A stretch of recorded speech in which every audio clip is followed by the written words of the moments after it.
Joining me on the podcast, Tenesha Pickering, she's the director of the Galion Historical Society. It's not the Galion Historical Society anymore, it's the Galion History Center. That's right. We rebranded last year. We did, and I got the pleasure to be on that committee. Yes, it was fun, wasn't it? I loved it, and you know what? And it's I like the way that sounds, the Galion History Center. It sounds a little bit more modern than the historical. It does, and it's not as big of a change. I don't feel like it was a huge change, even though I say historical society all the time. Still, right.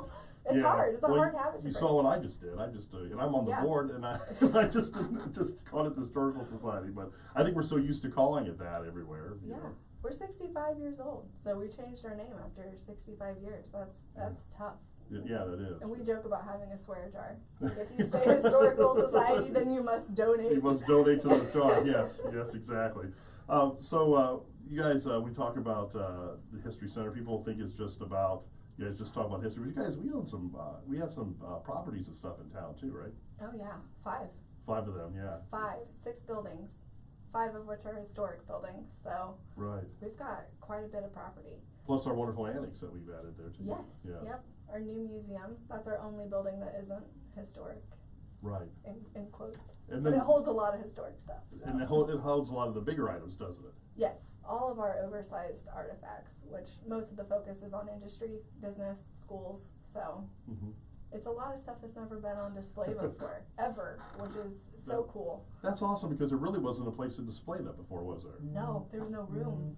So getting that, commercial sized building was fantastic. Gave us all the space to display stuff.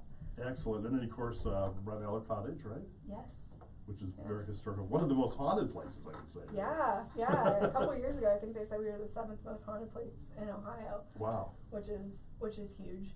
Yeah. So that was built in 1887, and we have the carriage house behind it. That's our Galion History Museum.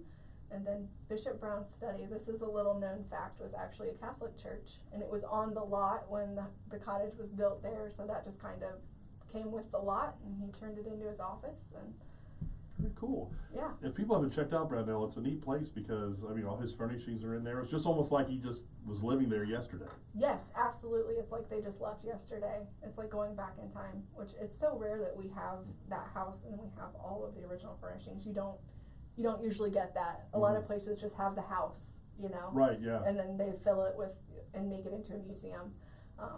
But yeah, we've kind of left it alone. It's just a time capsule of his life and his wild story. Yeah, he's got a pretty interesting story. He does. I'm currently right now in our downtime. It's kind of our slow season. I'm crafting a new tour for the cottage, actually. Nice. Okay. The Red Bishop tour. Oh, that's cool. Yeah, yes, that's a good idea. And it's going to focus on his belief in communism. Yeah. And his progressive, that's putting it incredibly mildly, views of Christianity. Right. He had a big change of heart there. And his heresy trials from 1924. So he was the first person to be convicted of heresy in like over 300 years. Wow. Since the Reformation in England, yeah. That's a crazy thing, yeah. America's first heresy trial. Like, he was the first person to be tried for heresy in America. So. Wow. It's wild. Right. It's been fascinating to research, and I'm learning so much. Oh yeah, it's probably a lot to learn. And then he read so many books. There's so many books in that house, right? Oh my gosh! And then he wrote. Yeah. All kinds of books, and I think that was a little bit of his problem. Is he wrote it down? Okay. You know what I mean? I know what you mean. So then it was like in his heresy trials, they're like, oh well, look at this page of the book Communism and Christianism, and he really. You don't have a leg to stand on when you. Right, it's all down and write it down. Oh, geez. Of course, his church is right across the street, right? Yes. From Historic Grace Church. We also own that. It was an Episcopal church. He was Episcopalian. It's been deconsecrated now. It's no longer sacred. The Episcopalian congregation disbanded in 2008. So that's when we kind of picked that up and added it to our campus. Now, how long has it been since it was a functioning church? Since 2008. Okay, so it was up until 2008. It was actually it was actually a functioning church, but is no longer. So we use it for all sorts of things. Our events, you can rent it out for birthday parties. weddings. We do get some weddings. It's kind of small for the way that weddings trend these days, but it's a beautiful sanctuary. It is. It's a gorgeous sanctuary. It is. It's so cool, and it's just a neat tie to Bishop Brown that we have that. And use it for community events too, don't you? Yes, the Crawford County Council on Aging, they do daily senior lunches in there. So nice. It's nice that it now serves the community every day. Very cool. And then your office, the building that your office is in, the house is historic too, isn't it? Yes. Yep. So that was built circa 1863. Okay. Sometime Civil War or prior to the Civil War. You wouldn't know it by looking at it, but it is one of the oldest houses in Galion. Yeah. Pretty cool. That's cool. It is very cool. Yeah. Pretty. Do we have any events coming up? Does the Historic Center have the History Center have any events coming up? So the next thing that we're going to do is in April, Saturday, April 30th at 4, we are going to be doing a book release event. Local author Mike Robinette actually wrote a book about the mob lynching of Frank Fisher in 1882. I was going to ask you, did you studying into that a little bit, did you realize that there was a lot of folklore went along with that, or has it all been told pretty close to what happened? Or everything, speaking for myself personally, everything I've ever heard regarding that event has been false. So really? Yeah, I did have the opportunity to read his first draft and give him some feedback on that, which was it was a learning experience, and I'm super glad that he wrote it, because I do think there is a lot of misinformation floating around. It's been like 140 years of telephone, basically, of people talking about it, but yeah, he's done a great job of compiling newspaper reports and analyzing those, which is interesting because they often conflict, and kind of just putting out what we know as best as we know it. So I think there's going to be some real interest surrounding it. He's released the cover on a couple of like the Galion Facebook groups, and people seem pretty interested. So. Good. And that's coming up when? Saturday, April 30th. Okay. At 4, it'll be at Historic Grace Church. That's actually the 140th anniversary of the lynching itself. So. Wow. Okay. Well, that's cool. Right on the day, right? Right on the day. When we were talking about which month to do it in, I kind of threw out April, and he's like, "Well, the actual anniversary is actually a Saturday. It's April 30th." I'm like, "Oh, okay. Let's do it. Let's do it then." Right. So. That's a good time to do it, I think. I think so. Anything else coming up? Any other events? No, nothing. Nothing I can promote set in stone. Sure, right. We did have a really good program meeting in January to try to flesh out what we're going to do this year. So we're going to do a lot of new things. And that's let's tease that. A lot of we're going to do some new things this year, so I think it'll be really cool. Yeah, we got some cool things on the horizon. We do. Yeah. I like you can't say anything. I know. Top secret. Hey, top secret, I spilled some tea with the Red Bishop tour. I haven't publicized that yet, but that'll be cool. I'm super excited. I've learned so much. I was kind of hoping I could get it together and take the board through and kind of pitch it to the board in March, but I have 15 pages of notes to condense into some sort of digestible tour. I understand. And everything that I find fascinating, most people probably won't. So I've got to be okay, what do I really need to say? Because I feel like I need to say all of it. Sure. Speaking of Brownell, is it open for tours, or how's that work if someone wants a tour? Yeah.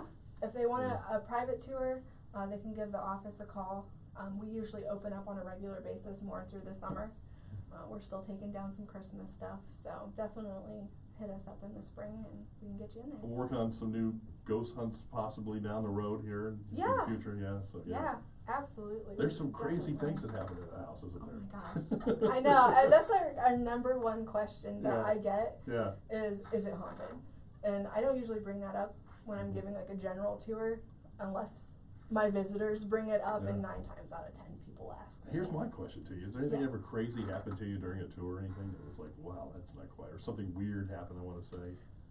It's interesting that you ask it that way, because the craziest thing that has ever happened to me in that house was on a first grade field trip. Really?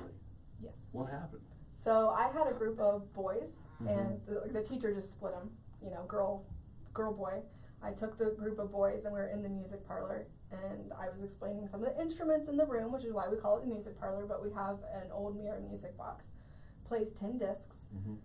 It's finicky to get that thing started, but it does play. And we're on a time crunch. I have 150 first graders Sure. that we've got to get through the house, back on the school bus, back to school. And I'm like telling them I've got a 10 discs, sat on the floor with them, telling them I can't start it, can't make it play right now, but it does play, and this is the disc that plays, and describing the music it makes, and it started to play. Oh no! Oh my God! All by itself. Yeah. And the kids handled it better than the adults did. Oh man. Yeah, my That's mom crazy. teaches first grade. Yeah. So she's like, oh my gosh, you guys were the talk of the school. These kids got back and were like, the music box started to play all by itself. And yeah, but interestingly enough, and this is my own crazy theory, there is a little boy spirit in Brunella. Yeah. We've kind of found that out through varying psychic mediums that come through and tell us the same thing. You kind of start to, you know, believe it after that. And yeah, so I think, I mean, I had a room full of little boys. He's probably like, she's not going to play it for you, I will. Yeah, right, exactly. Crazy stuff. It's interesting, like, that's not the only paranormal thing that's happened during our field trips. I'm not really pitching this well for people who want to send their kids to do a field trip at the house, but I don't know if it's just all the energy from the kids being there, like the excitement or what, but. It could be, it could be. Let's talk about membership. Why is it important to becoming a member of the Galion History Center? What would you say? First of all, a membership is a donation to the Galion History Center and to our mission to preserve and promote Galion history. So you're helping us preserve Galion history. Not only our buildings that take a ton of maintenance, but also the items that people donate to us, our historical collection. The items that we put in our museum, the items that we have in storage. There's also some perks too. You get our newsletter, The Historian, on a quarterly basis. Always lots of good information in there. Our editor, Mike Hoker, he does a really good job of you know, putting good history articles in there. You get a discount to our gift shop. And you discovered one of the coolest things about our membership recently. We are part of a museum reciprocity program through Time Travelers, and that came out of the Missouri Historical Society. So if you are a member of the Galion History Center, there are about 34 different museums and historic sites in Ohio that you can get in for free. You get discounts in their gift shops, all sorts of different things, but also in 40 other states nationwide. There you go. So if you're planning on vacation, there you go. Absolutely. So your membership not only, I think that it's so cool that you're making a donation to preserve your hometown history, but it's also going to help you explore history all over the country, which is fun. And a whole list, that whole big list of all, 40 plus states and the museums affiliated with that is on our website. Speaking of which, what is our website? What's the address? www.galionhistory.com. And we have a Facebook page too? We do. That's also Galion History Center. That's the best place to follow us on social media. We also have an Instagram. That's also Galion History Center. I work to put like monthly photo series up. People seem to really enjoy this. You do a very good job of updating the social media, by the way. I don't Thank know if you. I told you that or not, but I always look forward to seeing what you have posted up. Oh, thank you. Yeah. It's fun. People really like those old pictures. They like nostalgia. Very cool. Yeah, so. I think so too. Yeah, pretty neat. You always have some kind of something going on, especially like during Christmas time and all that too. A lot of people like to see what it looked like in the town looked like at Christmas and all that too. Oh, Christmas is by and far our most loved photo series that we do, and it's usually the same pictures, but they're awesome pictures. So people love that stuff, right? Oh, they do. It was like the golden era of Galion. The 1950s. The town was just really truly beautiful. They decorated it so beautifully during that time. So follow us on Facebook, right? Absolutely. And Instagram. I want to start a TikTok. You should. I'm a little nervous though. You should. Because I'm gonna be the face on the TikTok all the time. I know. I was talking to my daughter. I'm gonna run it past my 10-year-old that's up on this stuff. Like, I think I could do this, and this might be a fun trend to jump on. But yeah. Why not? Why not? Hey, get it out there. People are on TikTok. Get it out there, right? I know. I mean, we have a haunted house, a communist bishop. I mean, there's a lot of cool stuff too. I guess. We have some content, let's put it that way. That's right, exactly. Well, Tenesha, thank you so much for stopping in with us today. Thank you so much for having me. Oh, anytime, you know that. And we'll keep you coming in here every once in a while. We'll talk about what's going on with the History Center. Absolutely. Remember, if you love history, get a membership. Yes. You won't regret it, right? No, absolutely not. Thank you, Tenesha. Thank you, Randy.